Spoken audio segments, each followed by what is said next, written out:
ఎట్లా ఉంది బాబాయ్? స్టేషన్ గన్పూర్ చేరికలు బీఆర్ఎస్ లోకి వస్తా ఉన్నారు అంటారు. ఏమన్నది ఇప్పుడు అభివృద్ధి అభివృద్ధి అన్నారు. వాళ్ళ కూతురు కోసం ఆయన వెళ్ళిపోయాడు. కడియం ధీరేరి అన్నాడు ఆయన.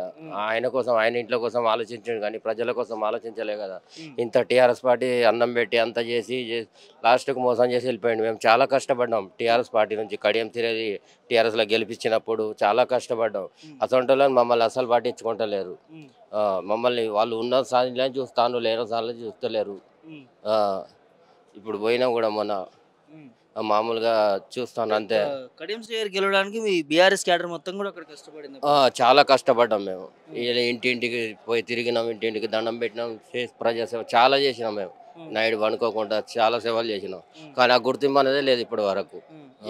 మీకు ఆయన కాంగ్రెస్ పార్టీ పోయిన తర్వాత మాకు మంచిగా అనిపించలే. ఆయన అభివృద్ధి కోసం ఆయన కూతురు కోసం ఆయన చూసుకున్నాడు, ప్రజల్ని చూడలే ఆయన. ఏది అభివృద్ధి?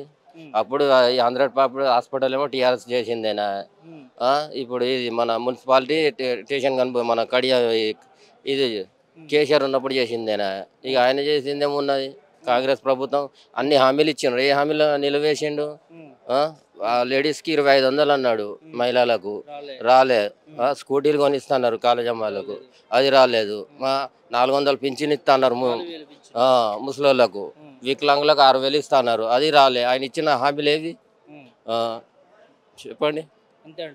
ఎందుకు బీఆర్ఎస్ లో చేరుతా ఉన్నారు కదా? బీఆర్ఎస్ పార్టీ అంటే అన్నిటికీ మంచిగా చేసింది.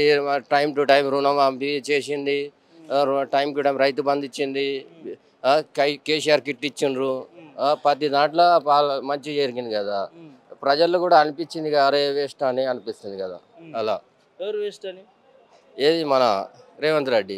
ఎందుకంటే కేసీఆర్ ఇప్పుడు ఎన్ని పనులు చేసిండో అందరికీ తెలిసిపోతుంది. ఇప్పుడు ఏ ఒకసారి మాడదాం అని ఆలోచన వచ్చేది, కానీ ఇప్పుడు ఈ సంవత్సరం నుంచి తెలుస్తుంది. ఇక మనం బీఆర్ఎస్ పార్టీ మళ్ళీ మంచిదని మళ్ళీ బీఆర్ఎస్ ఎక్కడ చూసినా కూడా బీఆర్ఎస్ పార్టీ అంటారు. ఇప్పుడు స్టేషన్ గురించి ముచ్చట ఒక మాట్లాడుకుంటే అక్కడ కడియం శ్రీహరిని కాదని కాంగ్రెస్ నాయకులు ఎందుకు బీఆర్ఎస్ లోకి జాయిన్ అవుతారు? జాయిన్ అవుతానంటే ఆయన ప్రభుత్వం ఇక ఆయన మాటలు ఆయన నచ్చట్లేదు. ఇక వాళ్ళకి ఆయన ఏమున్నది ఉన్నది సాతిలోకి చూస్తారు. మన బీద కుటుంబం ఇప్పుడు మా రాజన్న ఉన్నాడు, చిన్నోళ్ళైనా ఉన్నోళ్ళైనా ఒకరే లాగా చూసుకుంటారు. ఆయన ఏంది ఎవరైతే ఆయన సౌండ్ పార్టీ ఉంటారో అతన్నే చూసుకుంటారు. అట్లా మమ్మల్ని తీసి పడేస్తాడు. ఇప్పుడు మా రాజన్న ఉన్నాడు అనుకో, ఎవరిని చిన్న ఉన్నోళ్ళని లేనోళ్ళని కూడా అందరితో కలుపుకొని పోతారు. అది కావాల్సింది. ఏం చేయలే ఇప్పుడు వరకు అయితే. అవి అన్నీ మొదటి నుంచి వచ్చినాయి, అవి టీఆర్ఎస్ నుంచి వచ్చినాయి. ఇప్పుడు మేము ఇచ్చినా నేను ఇచ్చినా అంటాను. ఇప్పుడు ఏం లేదు. రెండు మేము ప్రారంభించింది టీఆర్ఎస్ లో ఉన్నప్పుడే. భారీ ఎత్తున చేరికలు జరుగుతున్నాయి కదా. చాలా పవర్ఫుల్ ఉంటది. రాజన్న కంపల్సరీ గెలుస్తాడు. బై ఎలక్షన్ ఇస్తే కంపల్సరీ 100%. గ్రామ పంచాయతీ ఎన్నికలు కూడా వస్తున్నాయి, అది ఎట్లా ఉంటా అంటే ఇక మొత్తం టీఆర్ఎస్. ఇక ప్రజల్లో కూడా తెలిసిపోయింది మొత్తం టీఆర్ఎస్. ఎక్కడ పోయినా కూడా టీఆర్ఎస్ అంటాను. ప్రభుత్వం పథకాలు ఇస్తున్నాము, మేము వచ్చింది 1 year అయింది కదా. ఇప్పుడు వరకు రైతు బంధు చేయలేదా, రుణమాఫీ చేయలేదా, ఏది చేయలేదా. ఇక ఏమున్నది? మాది ముసలు ఉత్తమ ముచ్చట్లే, అంత ఫేక్ ముచ్చట్లు. ఎలక్షన్లు వస్తానే కాబట్టి అట్లా అంటారు అంతే. రవీందర్. ఎట్లుంది స్టేషన్ గన్పూర్లో? స్టేషన్ గన్పూర్ మంచిగా లేదని చెప్పేసి మేము బీఆర్ఎస్లోకి వచ్చినాం. వాళ్ళ పరిపాలన మంచిగా లేదు. గతం ఇప్పుడు 15 సంవత్సరం అయితే లేదు. వాళ్ళ పరిపాలన మంచిగా లేదు కాబట్టి మాకు విరక్తి అయింది. మేము బీఆర్ఎస్లోకి రావడం జరిగింది. అవును, చేసే పనులు మంచిగా లేవు కానీ నాకు వచ్చినాం. మరి ఇట్లా కాంగ్రెస్ క్యాడర్ మొత్తం వస్తే ఎట్లా ఉంటుంది? కాంగ్రెస్ మొత్తం క్యాడర్ వస్తే జీరో అవుతుంది. బీఆర్ఎస్ మళ్ళీ బై ఎలక్షన్లో ఖచ్చితంగా డాక్టర్ అన్న గెలుతాడు. జై తెలంగాణ. కాదన్నా, ఎందుకు మరి కాంగ్రెస్ పార్టీ నుంచి వీడి అధికారంలో ఉంది కాంగ్రెస్ పార్టీ కదా, అక్కడ ఎమ్మెల్యే కూడా కాంగ్రెస్ పార్టీలో ఉన్నాడు. అధికారంలో ఉన్నస్తాం, మాకేం పనులు అయితే లేవు కదా. ఏ పనులు కావట్లేవు మనం చూసలేదు. ఆయన దూరం పెడతాడు, ఆయన దగ్గర రానివ్వడం లేదు.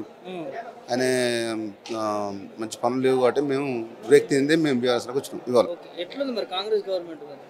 కాంగ్రెస్ గవర్నమెంట్ మంచి లేదు కదా.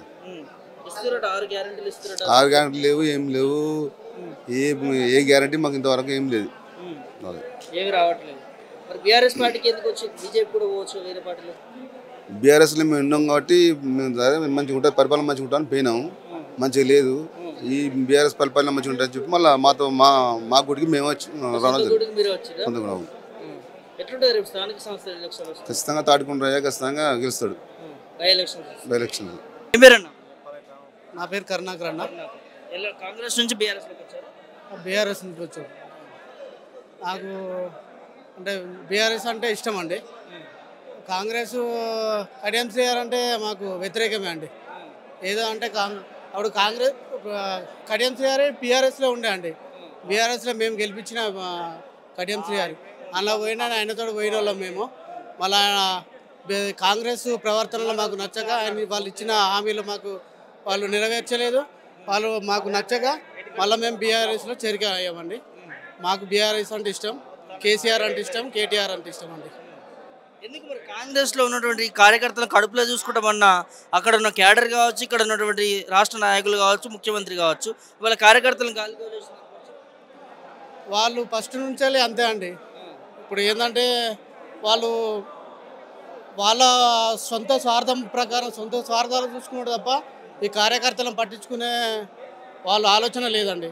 ఓన్లీ వాళ్ళ పనులు వాళ్ళు చూసుకుంటే ఈ నియోజకవర్గ పార్టీ నాయకులు ఎవరున్నా కూడా వాళ్ళను దగ్గర తీసి చేరదీసి వాళ్ళ బాగోగులు వాళ్ళ బాధలు ఏమీ తెలుసుకోవడానికి వాళ్ళకి ఆ ఓపు లేకుండా ఉంటారండి ఇప్పటికి కూడా. అది కడియం శ్రీగారు అన్నట్టయినా మేము నమ్మి ఓటేసి గెలిపించినామండి. ఇప్పటికి మమ్మల్ని మోసం చేసి మమ్మల్ని ఆగం చేసిందండి. అందుకే మేము బీఆర్ఎస్లోకి వచ్చినామండి. అందరం కార్యక్రమం అంటే ఒకేసారి ఇంత భారీ ఎత్తున చేరికలు బీఆర్ఎస్లోకి వచ్చారు కదా కాంగ్రెస్ నాయకులు, ఎట్లా ఉంటుంది కాంగ్రెస్ క్యాడర్ ఎట్లా ఉంటుంది ఇప్పుడు అక్కడ గణపూర్లో? అక్కడ బాగుండదండి, అయిపోయినట్టే. దాన్ని ఇప్పుడు మొత్తం టీఆర్ఎస్ తరఫునే అందరు ఉంటారండి. బీఆర్ఎస్ తరఫునే ఉంటారు, రాజయ్య తరఫున ఉంటారు. ప్లస్ కడియం శ్రీగారికి ఎవరు లేరండి. ఎందుకు కడియం శ్రీగారిని ఎందుకు నమ్మట్లేరు? ఎందుకు కాంగ్రెస్ నేతలు అందరూ కూడా బీఆర్ఎస్లోకి రావడానికి ఇంట్రెస్ట్? నమ్మక ద్రోహం చేసిండండి. కార్యకర్తలను అందరూ నమ్మక ద్రోహం చేసిండు. మేము బీఆర్ఎస్లో గెలిపించినాం. ఫస్ట్ బీఆర్ఎస్లో గెలిపించినాక ఆయన కాంగ్రెస్లో పోయిండు. ఇప్పుడు అందులో పోయిన తర్వాత మమ్మల్ని పట్టించుకునేదే లేదు కడియం శ్రీగారు. అందుకే కాంగ్రెస్ నుంచి బీఆర్ఎస్లోకి వచ్చినాం. సుమన్. ఎట్లా చూస్తారు చేరికలు? మీరు బీఆర్ఎస్ పార్టీలోకి జాయిన్ అయ్యారు? మాకు హ్యాపీగా ఉందండి. బీఆర్ఎస్ పార్టీలో ఫస్ట్ నుంచి వెళ్ళి వర్క్ చేస్తున్నాం మేము. చాలా హ్యాపీగా ఉంది. ఇట్లా కాంగ్రెస్ పార్టీ నుంచి ఎందుకు బీఆర్ఎస్ రావాలండి? కాంగ్రెస్ పార్టీలో ఏమో పనులు జరుగుతలేవు అండి. అంతా శూన్యం. ఎక్కడ వేసిన కొంగడు అక్కడే ఉన్నట్టు ఉంది. కేసీఆర్ చేసిన పనులే ఇంకా ఉన్నాయి, అవే నడుస్తున్నాయి. 6 గ్యారంటీలు అమలు కావట్లేదు. అందుకే ప్రజలు ఎవరు విసిగిపోయిండ్రు. మాకు ఏదో వస్తా అని చేస్తే నమ్మక ద్రోహాలు అయినాయి. రేవంత్ రెడ్డి నమ్మకం పోయింది. ఎట్లయితే కాంగ్రెస్ పార్టీ 6 గ్యారంటీలు అమలు చేసుకున్నానికి లేదు.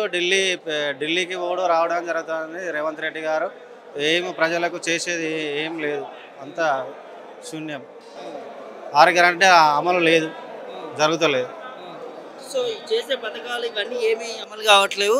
అందుకనే కాంగ్రెస్ పార్టీ నుంచి ఇటు వచ్చేస్తున్నారా? పాలన బాల తులం బంగారం అన్నాడు, తులం బంగారం లేదు. మహిళలకు 2500 అని 2500 స్కూటీ ఇస్తానన్నాడు. మహిళ చదువుకున్న వాళ్ళ స్కూటీ లేదు. ఇంతవరకు ఒక్క కొత్త స్కీమ్స్ పెట్టలేదు. అందువల్ల ప్రజలకు విసుకొచ్చింది. ఎవరికైనా సాధారణ ఓటర్స్ తెలిసిపోయింది మోసపోయినామని రేవంత్ రెడ్డిని. మళ్ళీ కేసీఆర్ కావాలి అని కోరుకుంటారు గట్టిగా బలంగా.